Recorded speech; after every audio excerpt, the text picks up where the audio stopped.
Welcome to Best Fed Kid. How do you feed someone who can't eat?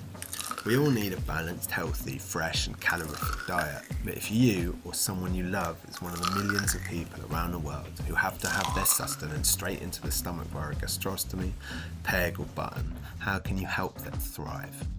Every day, my 9-year-old son has a fresh, varied, nutritious and natural diet of good food blended and fed to him. Nothing fancy, just good ingredients that have transported him from a nightmare of formulas with their synthetic, constipating, refluxy, hyper-ultra-processed sludge to a healthy, properly growing child. Where to start? Visualising this really helps me. How can this graph be turned into boy fuel, growth stimulant, brain oil? If you get these proportions of the food groups about right, you can't go wrong. When planning what to eat, protein, the most nourishing and richest food group, should probably come first, then everything else. What's in the fridge, what's on offer at the supermarket or at the butcher. Then, fill out the meal plan by selecting one or more of each of these columns. Of course, the foods available now are just about infinite. These are just the ones most regularly available here. Today, it's going to be pork fillet, sweet potato, and a mountain of vegetables. The idea is that the mouth eaters in the family get something good, and then the same thing with just a few tweaks gets blended. People with gastrostomies, sometimes called tubies, say they can taste the food that's syringed into their bellies, especially post-bog trotter belch, so it's worth making it delicious. It starts with some pork pressed into the pan. Once that's in on a medium heat, it should just be left untouched until the pan is crackling and it's brown on the outside. Sweet potato is cheap, calorific, full of fibre and low glycemic index, which means that despite its name, it's actually got less sugar than a normal potato. It blends smoothly and easily and will make up the main carbohydrate part of the meal. TV chefs who seem to make everything about a pretty plate can be annoying, but it turns out that multicoloured dishes mean a wide array of nutrients, so bypass the beige and turn to Technicolor. Here a courgette and a pepper give some variety. Pork out and savour the crispy bits in the bottom of the pan for their delicious sweetness and crunch. Everything mixed in and coated in olive oil, pork fat and a peri-peri mix from the world-weary spice dealer on the market. Herbs and spices are a good source of trace elements, and chili is good for digestion.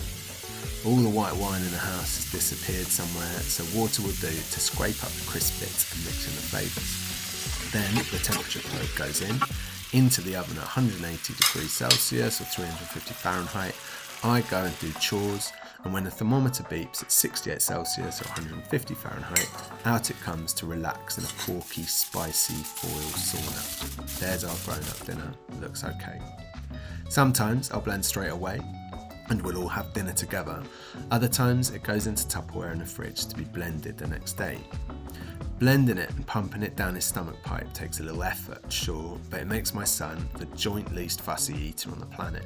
So, when there's a big bunch of parsley stalks and you don't know if this is blendable, ChatGPT becomes an expert dietitian who can give you immediate and succinct answers and is always supportive of your family's choice to do blended diet over formula. All this analysis looks really good: fibre, detox, digestion, so the thoroughly washed stalks go in. Then the violent vortex of the blender. Those lumps of meat should probably be smaller, but the Vitamix can annihilate just about anything. Just a little water first. If it's too liquid at the start and cavitation gets air bubbles into the blend, it will become a foamy mess and then it'll be a very gassy, burpy experience. Then, once it's caught, some more water, about 1.5 pints in total to loosen it. Then some extra oil for calories and smooth, creamy emulsification. About 2 minutes on full power in here is enough, though some foods need a bit more and others a bit less.